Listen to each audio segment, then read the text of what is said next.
गांव में हल्ला मच गया। आदमी इकट्ठे हो गए। कहने लगे, सुरंग लगी नहीं, छत फूटी नहीं, ताले टूटे नहीं, हल्ला हुआ नहीं, आवाज आई नहीं, घोड़ी निकली तो निकली कैसे। आइए हमारे YouTube channel famous stories of the world में आज की इस कहानी में सुनते हैं इन बातों के पीछे छिपी हुई कहानी की। आज की कहानी है राजस्थानी प्रेम कथाओं पर आधारित लक्ष्मी कुमारी चूड़ावत की रचना से ली गई है और ये है चतुर चोर। और कहानी इस प्रकार की है कि मारवाड़ के खीवा और बिंजा दो नामी चोर थे। बिंजा सोजत में रहता था और खीवा नाडोल में रहता था। दोनों ही चोरी और हाथ की सफाई में माहिर थे। मेवाड़, मालवा, सिंध, गुजरात के सेठ साहूकार उनके नाम से घबराते थे। वहाँ की सेठानियों को सपने में भी ये दोनों दिखाई देते थे। छोटे मोटे चोर तो इनको अपना गुरु मानते थे। दोनों की ही हाथ की सफाई की चर्चा चारों ओर। सोते हुए आदमी के कपड़े उतार लें, बिना चाबी ताले खोल लें, दिन दहाड़े 10 पहरेदारों को बेवकूफ़ बनाकर हवेली में घुस जाएं, जैसे घुसे वैसे ही चोरी करके बाहर निकल जाएं। उनके पैर इतने हल्के मानो उन्होंने रुई के ढेर पर पैर रखा हो। 12 हाथ ऊंची दीवार लांघ जाए, 50 कोस जाकर चोरी कर रातों रात वापस भी आ जाएं, देश परदेश की बोली जाने, जैसा अवसर वैसा भेष बना ले, स्वांग रच ले। सैकड़ों चोरियां उन्होंने की, लेकिन वो कभी पकड़े नहीं गए। खीवा और बिंजा ये दोनों ही एक दूसरे के नाम और काम से भली भांति परिचित थे, लेकिन दोनों ने एक दूसरे को देखा नहीं था, ना ही दोनों एक दूसरे से कभी मिले थे, लेकिन एक दूसरे की इज्जत करते थे। एक दिन बैठे बैठे बिंजा के मन में यह ख्याल आ गया, चलो नाडोल चलकर चोरी की जाए। वहाँ बड़े बड़े सेठ रहते हैं, अच्छा उपजाऊ इलाका है, बहुत माल हाथ लगेगा और ये भी हो सकता है खीवा से मुलाकात हो जाए तो पता चल जाएगा कि उसके बारे में जितना सुन रखा है वो कितना सच है और कितना झूठ। ये विचार करके बीजा नाडोल पहुंच गया। 2-4 दिन वो शहर में रहा। वहाँ गली कुचे, बाजार, महल, हवेली सब देखी और शहर को अच्छी तरह से देखकर वाकिफ हो गया। अमावस्या की अंधेरी रात थी। रिम झिम बूंदें गिर रही थी, कभी कभी बिजली चमक रही थी। बिंजा ने सिर से पगड़ी उतारी, कपड़े उतारे और सारे शरीर पर तेल लगा लिया। काले रंग की लंगोट मारी, फिर सिर पर काले ही रंग का रुमाल भी बांध लिया और धीरे से घर के बाहर निकला। संयोग की बात कि बिंजा खीवा के घर के पास ही आ निकला। खीवा थोड़े ही दिन पहले अच्छी मोटी चोरी करके घर आया था, इसलिए घर पर बैठा मौज कर रहा था और बैठा बैठा अपनी पत्नी से गपशप कर रहा था। मांस के मसाले की खुशबू बाहर तक आ रही थी, तो बिंजा ने सोचा कोई दिलदार आदमी है, क्यों ना आज रात चोरी को इसी के यहाँ अंजाम दिया जाए। बिंजा ने धीरे धीरे घर के पिछवाड़े आकर दीवार से कान लगाया। तभी घर में खीवा को शंका हुई कि कोई आदमी घर के पिछवाड़े खड़ा है। उसने अपनी पत्नी को चुप रहने का इशारा कर दिया और खीवा ने खूंटी से लटकती तलवार उतार ली और उसे म्यान से बाहर निकाल लिया। तलवार उसने इतने हल्के हाथ से उतारी कि बिंजा को पता न चला, लेकिन तलवार पर बैठी मक्खी के उड़ने की आवाज़ से बिंजा समझ गया कि घर का मालिक जाग गया है। लेकिन उसने सोचा कोई बात नहीं। कुछ देर रुककर बिंजा ने घर की दीवार को खोदना शुरू कर दिया। क्या मजाल कि किसी को कुछ आवाज़ आ जाए, लेकिन अंदर तो खीवा था। वह चुपचाप तलवार लिए सावधान बैठा रहा। जो ही चोर अंदर आए, उसके सिर पर तलवार का वार करने को वो तैयार बैठा था। बिंजा ने दीवार खोद आदमी का सिर घुसे इतना बड़ा छेद कर दिया और एक लकड़ी पर काली हांडी को लगाया और उस छेद में से उसे घर के अंदर घुसा दिया। खीवा ने सोचा चोर का सिर है, उसने तलवार दे मारी और तलवार लगते ही खट की आवाज़ आई और हांडी फूट गई। हांडी फूटते ही बिंजा को हंसी आ गई और साथ साथ खीवा को भी हंसी आ गई। शाबाश, तुम कौन हो? ऐसा होशियार शहर में तो दूसरा कोई नहीं है, ऐसा चतुर तो केवल बिंजा ही हो सकता है। तुम भी खूब हो, ऐसा चालबाज तो खींवा ही हो सकता है। मैं ही हूँ वह खींवा और मेरा नाम है बिंजा। आओ भले पधारो, अंदर आओ बिराजो। मुझे आपसे मिलने की बड़ी ख्वाहिश थी, मेरा मन भी आपसे मिलने को हो रहा था। इस प्रकार पहली बार दोनों एक दूसरे से मिले और बाहें पसार कर एक दूसरे के गले मिलकर दोनों बहुत खुश हुए। खीवा ने अपनी पत्नी से कहा, अरे खड़ी खड़ी क्या देखती हो, गद्दी बिछाओ, मसनद लगाओ, आओ भगत की तैयारी करो, मन मिलने वाले मेहमान जो आए हैं। खीवा ने बिंजा की खूब आव भगत की तथा सारी रात एक दूसरे के कारनामों की बातों में ही बिता दी। खीवा ने बिंजा को बहुत जोर देकर मनवार करके 4-5 दिन के लिए अपने पास रोक लिया और दोनों बातें करते। खीवा की पत्नी उनकी सेवा में हर समय हाजिर रहती। दोपहर का समय था। खीवा की घरवाली बोली, आप दोनों नामी चोर हैं, 100 कोस धरती आपके नाम से दूसती है, सैकड़ों चोरियां आपने की है, लाखों की संपत्ति आपने बनाई है, लेकिन कोई मज़ा नहीं आया। दोनों में से किसी ने ऐसा काम नहीं किया जिसे दुनिया याद रखे। अब तो आप दोनों साथ हो, कुछ ऐसा हुनर दिखाओ कि दुनिया देखती रह जाए। तुम्हारे बाद भी दुनिया तुम्हारी गाथा गाए और वाह वाह करे। बिंजा ने कहा, भाभी बात तो ठीक है, अब वही काम करेंगे जो आप बताओगे। खीवा की घरवाली बोली, चित्तौड़ में विजयदास सेठ है, उसके 2 घोड़ियां हैं, जय और विजय। सेठ को भी पता नहीं है कि ये घोड़ियां उसके पास आई कहाँ से। सुबह उठा तो एक दिन बस अस्तबल में वो बंधी हुई मिली थी और सेठ मानता है कि वे देवी घोड़ियां हैं। वह उनकी पूजा करता है, उन्हें कड़े पहरे में रखता है, जोरदार इंतजाम उनका कर रखा है, किसी की छाया भी उन घोड़ियों पर पड़ने नहीं देता। वो घोड़ियां खोल लाओ तो जानो कि तुम नामी गिनामी चोर हो, इस कला के माने हुए उस्ताद हो। दोनों ने एक दूसरे की तरफ देखा और बोले, ठीक है, अब तो घोड़ियां लाकर ही घर में कदम रखेंगे, नहीं तो तुम्हें अपना मुंह नहीं दिखाएंगे। और इस प्रकार चित्तौड़ में विजयदास सेठ की हवेली के सामने पहुंचे। चित्तौड़ में विजयदास सेठ की हवेली के सामने एक कोढ़ी पड़ा पड़ा सेठ की जय जयकार कर रहा था। कोढ़ी के हाथ पैरों पर गंदे कपड़े के पट्टे बंधे हुए थे, उसकी अंगुलियां गली हुई थी, मुंह पर बद्दे फोड़े थे। उसे देखते ही आदमी घृणा से मुंह फेर ले। पिछले 4-5 दिनों से वो वहीं पड़ा था।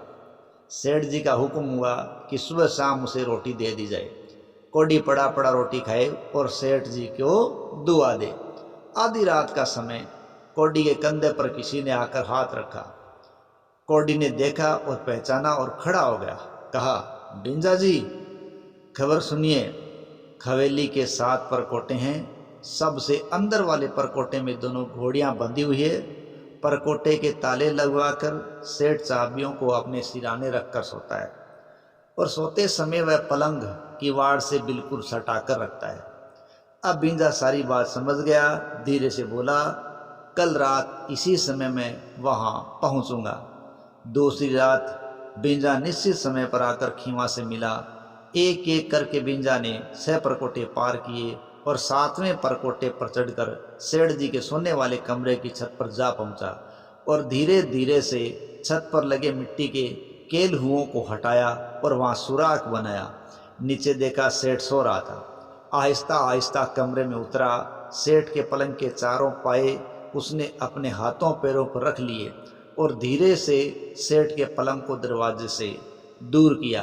तकिए के नीचे से चाबियां निकाली और परकोटे का ताला खोला। जय और विजय घोड़ियां अंदर बंधी हुई थी। बिंजा ने पास वाली घोड़ी के मुंह को रुमाल से बांधा और पूंछ को पैरों से बांध दिया। खुरों के नीचे घास के तकिए लगा दिए और बांधकर चुपचाप घोड़ी को खोलकर परकोटे से बाहर आ गया और आकर खीवा को पकड़ा दी। बिंजा वापस हवेली में घुस गया, परकोटे का ताला लगाया, सेठ के तकिए के नीचे चाबी भी रख दी। सेठ जहां पहले की तरह पलंग पर लेटा था वहीं दरवाजे से हटाकर लेटा दिया। छत के ऊपर चढ़ गया, केलहू वापस जमा दिया और खीवा से आकर मिला। खीवा जी, मैं तो अपने जिम्मे की घोड़ी ले जा रहा हूँ, आप दूसरी घोड़ी लेकर जल्दी आना। सुबह हुई, सेठ जी घोड़ियों को दाना पानी देने गए, देखे तो एक घोड़ी गायब। सेठ को अपनी आंखों पर भरोसा नहीं हुआ, आंखें मली, फिर से देखा, घोड़ी तो एक ही है। उनकी समझ में नहीं आया, ताला ज्यों का त्यों बंद है, चाबियां तकिए के नीचे हैं, पलंग उसका किवाड़ से सटा हुआ है, छत में कहीं कोई छेद नहीं है। आखिर घोड़ी गई तो कहाँ गई?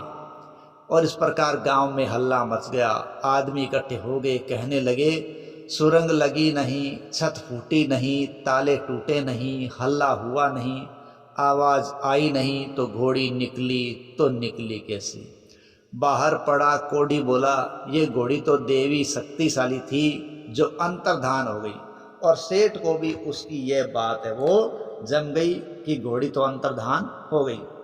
खैर जो हुआ सो हुआ। सेठ जी ने दूसरी घोड़ी की हिफाजत और भी कड़ी कर दी। रात को पहरेदार लगा दिए, एक ही जगह दो दो ताले भी जड़ दिए।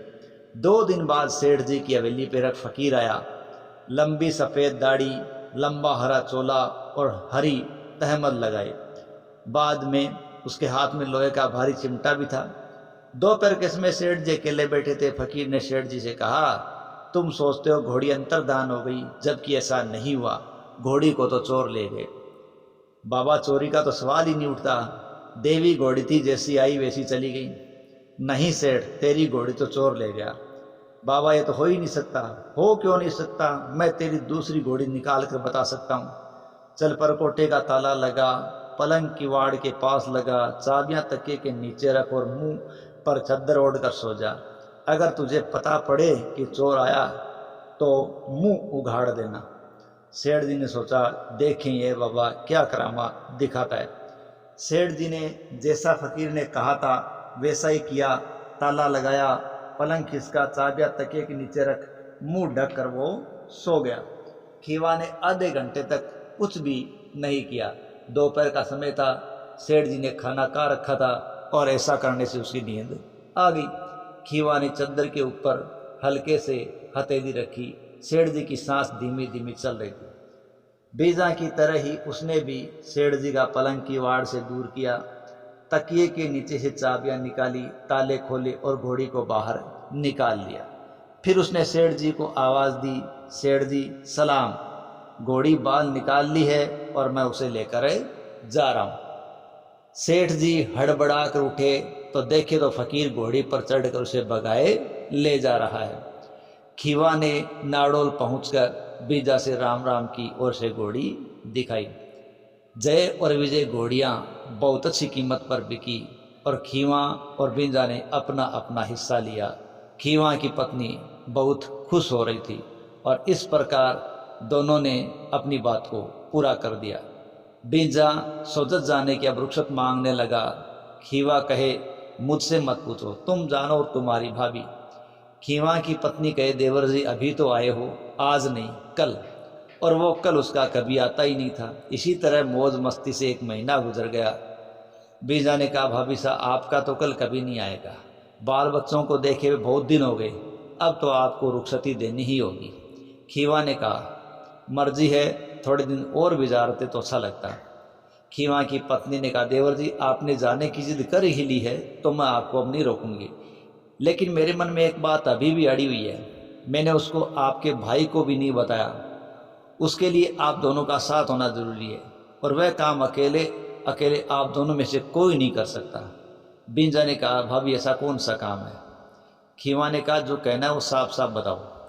खीवा की पत्नी ने कहा, पाटन शहर में एक बहुत बड़ा मंदिर है, उसका शिखर बहुत ऊंचा है, शिखर के ऊपर एक कलश है और वह सोने का है, हीरो रत्नों से जड़ा हुआ है।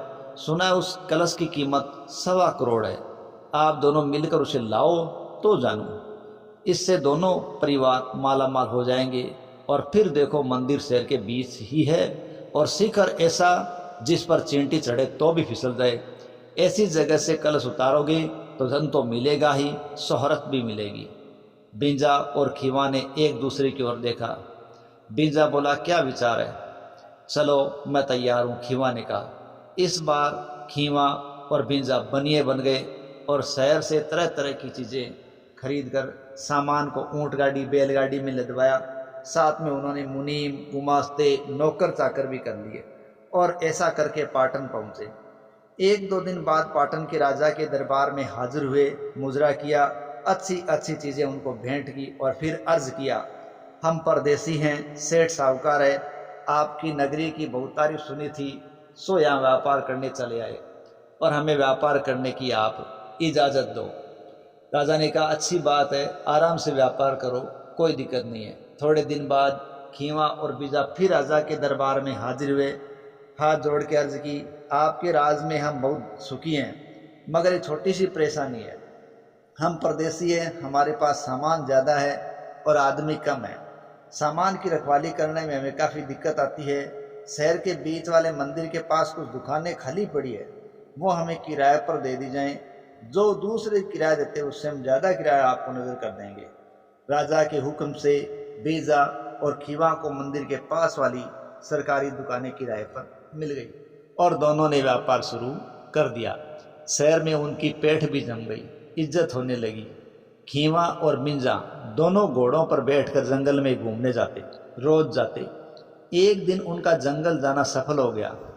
एक बड़ी चंदन गोह है उन्हें उसके बिल से निकलती हुई नजर आई। दोनों ने दबे पैर जाकर उस गोह को पकड़ लिया और बोरी में डालकर घर ले आए। पहले तो उसे कुछ दिन भूखा रहने दिया, फिर धीरे धीरे दूध पिलाया, बकरे का मांस खिलाया और ताकतवर बनाया। अब रात को दोनों गोह लेकर निकलते और उसे मकानों की दीवारों पर फेंकते। धीरे धीरे गोह को इतना अभ्यास हो गया, कभी जिस जगह फेंकी जाती वहीं पर चिपक जाती।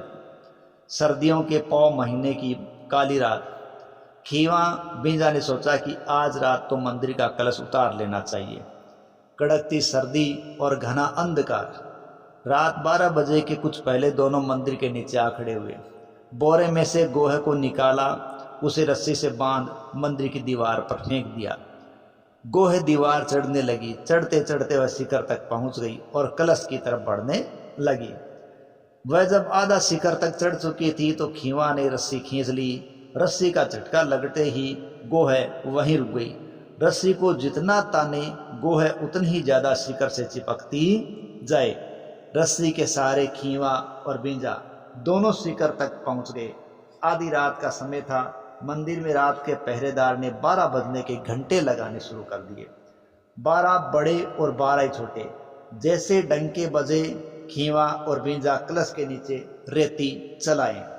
डंकों की आवाज के बीच दोनों ने शिखर से कलश अलग कर दिया और उसकी जगह कांच की हांडी में जलता हुआ दिया छोड़ दिया और रस्सी के सहारे नीचे आ उतरे। रस्सी को थोड़ी ढील दी, गोह आगे सरकी कि तभी एक जोर का झटका दिया और गो उनके पास आकर जमीन पर गिरी। चौकीदार ने खबरदार खबरदार की आवाज लगाई, पर शिखर पर जलते दिए को देखा और सोचकर कि कलश अपनी जगह ही है, वह फिर से मुंह ढक करके सो गया। शहर का एक और नामी चोर इसी कलश को पिछले 12 सालों से चुराने की फिराक में था। वह भी इसी रात बाहर निकला था। उसने रेती चलने की आवाज सुन ली, समझ गया कि मेरा उस्ताद कोई न कोई कलश तक आज पहुंच गया है। चुपचाप मंदिर की छाया में छिपकर खड़ा हो गया। खीवा बिंजा कलश को छुपाए पहरेदार के पास आए और बोले, दरोगा जी, 2 बरस का बच्चा मर गया है, हमें बाहर जाना है। पहरेदार ने मना किया, रात को दरवाजा नहीं खुलेगा। बिंजा ने कहा, रात को लाश कहाँ रखेंगे, मेहरबानी करो बाहर जाने दो। साथ ही खीवा ने 2 रुपये निकाल कर पहरेदार के हाथ में थमा दिए। पहरेदार ने दरवाजा खोल दिया। खीवा बिंजा कलश ले मंदिर से बाहर निकल गए। उनके पीछे पीछे नगर चोर आगे बढ़ा। पहरेदार से बोला, मुर्दा लेकर जो बाहर गए मैं उनके साथ ही आदमी हूँ, कफन लेकर मुझे वहाँ पहुँचना है, मुझे भी बाहर जाने दो। पहरेदार ने उसे भी बाहर भेज दिया। चोर सीधा शमशान पहुँचा और वहाँ दूसरे मुर्दों के साथ कफन ओढ़कर सो गया। खीवा बिंजा से बोला, सावधानी रखना, चोरी का पहला उसूल है। हो सकता है इन मुर्दों में कोई जिंदा आदमी भी पड़ा हो। इधर के मुर्दों को मैं संभालता हूँ, उधर वालों को तुम देखो। दोनों आदमी लाशों में कटारी लगाते देखते कहीं खून तो नहीं है। उस चोर की बाह में भी कटारी लगी, लेकिन उसने चूं तक नहीं की और निकलती कटारी के खून को रुमाल से पोंछ दिया। इस प्रकार कटारी पर कहीं भी खून नहीं लगा। खीवा बोला, मुझे व्यर्थ में शक हुआ, कोई बात नहीं, शक मिट गया। कटारी पर कहीं खून नहीं है, इसका मतलब ये सारे के सारे मुर्दे ही है। गड्ढा खोदा, कलश को गाड़ दिया, ऊपर की मिट्टी समतल करके दोनों घर आकर सो गए। थोड़ी देर बाद नगर चोर मुर्दों के बीच में से उठा, गड्ढा खोदा और कलश निकाल कर उसने अपने घर ले गया। सुबह हुई, लोग दर्शन करने मंदिर पहुंचे। कांच की हांडी के अंदर वाला दीपक अब बुझ गया था, कलश में ज्योति नहीं थी। हल्ला मच गया कि मंदिर का कलश चोरी हो गया। शहर कोतवाल का मुंह पीला पड़ गया। राजा को खबर हुई, हुक्म जारी किया गया, जब तक कलश नहीं मिलता तब तक कोतवाल को भूखा नीम के पेड़ से बांध के रखो। राजा ने भी अन्न जल छोड़ दिया। खीवा सेठ और बिंजा सेठ राजा जी के दरबार में पहुंचा। अन्नदाता जो होना था सो गया, उसकी जगह नया कलश लाकर चढ़ाएंगे, उससे भी बड़ा और कीमती। और ये 5,000 रुपये हमारी तरफ से नजराने हैं। दूसरे सेठ साहूकारों ने सभी ने मिलकर चंदा इकट्ठा किया और इतना बड़ा शहर, इतने बड़े साहूकार, अभी 2 करोड़ रुपए इकट्ठे हो जाएंगे, आप भोजन तो कीजिए। राजा खुश हो गया। चोरी गए कलश की बात खत्म हो गई, नए कलश की चर्चा होने लगी। दूसरे दिन जल्दी उठ सूर्योदय से पहले खीवा बिंजा हाथ में लोटा लिए निवृत्त होने के बहाने शमशान की ओर गए। देखे तो कलश छिपाने की जगह खड्डा पड़ा हुआ है। दोनों के मुंह सफेद, एक दूसरे की ओर दोनों ताकने लगे कि हमारा उस्ताद कौन आ गया, उसको नहीं पकड़ा तो समझो जिंदगी भर धूल खाई है। जरूर वह मुर्दों में छुपा होगा, अगर होगा तो वह शहर में ही। कटारी का घाव खाकर शहर से तो वह बाहर नहीं गया, चलो उसे शहर में ढूंढते हैं। चोट लगी है इसलिए उडर के मारे हकीम वेद आदि के पास तो जाएगा नहीं, और पट्टी के लिए मूंग और पुराना घी, फूल, दारू आदि ढूंढता फिरेगा। दोनों बाजार में घूमने लगे, आते जाते के ऊपर नजर रखने लगे। शाम को एक औरत मूंग खरीदने निकली तो लग गए उसी के पीछे। 2-5 दुकानों पर औरत ने 10 साल पुराना घी मांगा और यहाँ जवाब मिला, रे भाई साहब 10 साल पुराना घी कौन रखता है, ताज़ा जितना चाहो उतना ले जाओ। दोनों को यकीन हो गया कि औरत उस चोर की बहू, बेटी या बहन है। पूछा, क्यों भाई, क्या किसी के घाव लगा है? लकड़ी फाड़ते, खड्डा खोदते चोट आई जाती है। औरत ने कहा, हाँ मेरे भाई है, हाँ मेरे भैया, मेरे घर वाले को लकड़ी फाड़ते समय कुल्हाड़ी लग गई है। हमारे पास ऐसी जड़ी है जिसको पीस कर लगाने से तुरंत घाव भर जाएगा, इलाज किए देते हैं, 2 रुपये लेंगे। औरत आगे आगे और खीवा बीजा पीछे पीछे। दोनों औरत के घर पहुंचे। चोर हाथ पर पट्टी बांधे पलंग पर पड़ा दर्द से बुरी तरह से करा रहा था। खीवा और बिंजा को देखते उसकी हवाइयां उड़ गई, ये दोनों तो वही हैं, यहाँ कैसे आ पहुंचे? बिंजा बोला, तुमने ठीक नहीं किया, ये काम असल चोर के नहीं है। चोर चोरी करता लेकिन दूसरे की, अपनी बिरादरी वाला में नहीं करता। खीवा बोला, हम भी चोर तुम भी चोर, हमारे साथ शामिल हो जाते, माल के 3 हिस्से कर लेते। कायदे की तो यह बात थी, तुम कायदे से बाहर निकल गए, अच्छा नहीं किया तुमने। खैर जो होना सा हो गया, अब क्या विचार है? नगर चोर उन दोनों से बोला, विचार क्या है? कलश निकालो, 3 हिस्से करते हैं। बिंजा ने कहा, यहाँ तो कलश बिकेगा नहीं, और फिर मैं इस हालत में शहर के बाहर जा भी नहीं सकता, मुझे तो मेरे हिस्से के पैसे यहीं दे दो। नगर चोर ने यह बात कही। ठीक है, हम में से एक तेरे घर पर रहेगा, दूसरा पैसे का इंतजाम करने के लिए जाएगा और तेरा हिसाब कर देगा। बीजा चोर के घर निगरानी पर रहने लगा। खीवा पैसे का इंतजाम करने चला गया। सीधा राजा के पास पहुंचा और अर्ज की, घर से समाचार आए हैं, बेटे की शादी है, घर जाने की इजाज़त दे, महीने भर बाद हम वापस आ जाएंगे। राजा ने खीवा को घर जाने की इजाज़त दे दी, इनाम में सिरोपाव आदि दिया और जल्दी वापस आने का आग्रह भी किया था। राजा से इजाज़त ले खीवा बाजार गया, अपनी दुकानों का सारा सामान बेच दिया, पैसे इकट्ठे करके चोर का हिसाब किया, उससे कलश लिया और दोनों ही नाडोल रवाना हो गए। खीवा बीजा के घर पहुंचे। भाभी जी, ये रहा पाटन के मंदिर का हीरे जवाहरातों का कलश। बीजा ने प्रसन्न होकर कहा, वाह तुम दोनों धन्य हो, दोनों मिलकर ऐसा काम किया जो दुनिया में कोई नहीं कर सकता। लेकिन अब मेरे मन में एक सवाल और पैदा हो गया है, खीवा ने कहा अब क्या? खीवा की पत्नी बोली मुझे धन वगैरह कुछ नहीं चाहिए, केवल एक सवाल का जवाब चाहिए। भाभी जी कौन सा सवाल है? पूछो। आप दोनों में से ज़्यादा होशियार कौन है? कौन चोर बड़ा है और कौन छोटा है? बीजा ने कहा भाभी इतने बड़े छोटे की क्या बात है, दोनों मिलकर काम किया है। खीवा की पत्नी बोली है तो सवाल का जवाब नहीं है, मैं पूछती हूँ कौन ज़्यादा होशियार है, दुनिया किसको ज़्यादा चतुर मानती है। जब समाधान नहीं निकला तो दोनों पंचों को बात सौंप दी गई। पंचों को जय विजय, घोड़ों की और मंदिर के कलश की बात सुनाई तो पंचों ने कहा दोनों बराबर हैं। खीवा की पत्नी बोली पंचों का फैसला गलत है, दो आदमी बराबर होशियार कभी नहीं हो सकते, हमेशा एक ज़्यादा रहेगा दूसरा कम। पंचों ने विचार किया और कहा तुम दोनों अलग अलग जाओ, एक पूर्व दिशा में जाओ, दूसरा पश्चिम में जाओ। जो चकवा चकवी के अंडे चुरा कर पहले आ जाएगा वही बड़ा माना जाएगा। दोनों रवाना हो गए। बिंजा पूर्व दिशा की ओर गया तो खीवा पश्चिम दिशा की ओर गया, लेकिन थोड़ा आगे चलकर खीवा भी पूर्व दिशा की ओर ही मुड़ गया। बिंजा ने देखा एक पीपल के पेड़ पर चकवी बैठी है, चकवा उसके पास नहीं है।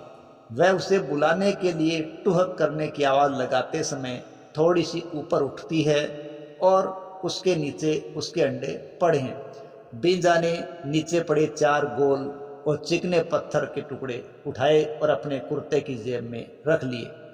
वह धीरे धीरे पेड़ पर चढ़ा और चकवी के घोंसले के पास आ लग गया। उसके पीछे पीछे खीवा भी पेड़ पर जा चढ़ा। जैसे ही चकवी टुहक करके ऊंचे उठे, बिंजा उसके नीचे से एक अंडा उठाए और अपने पत्थर रख दे और अंडा जेब में डाल ले। खीवा उसी समय बिंजा की जेब में से अंडा निकाल ले और उसकी जगह पत्थर रख दे। इस तरह बिंजा ने 4 अंडे चकवी के नीचे से निकाल कर जेब में रख लिए, लेकिन वे 4 अंडे बिंजा की जेब से निकलकर खीवा ने अपनी जेब में रख लिए थे। बिंजा निश्चित हो गया और वापस पहुंचा। थोड़ी देर बाद खीवा भी आ गया। पंच परमेश्वर फैसला सुनाने बैठे। बिंजा जी आए तो तुम पहले हो, लाओ अंडे दिखाओ। बिंजा ने जेब में हाथ डाला, अंडों की जगह पत्थर निकले।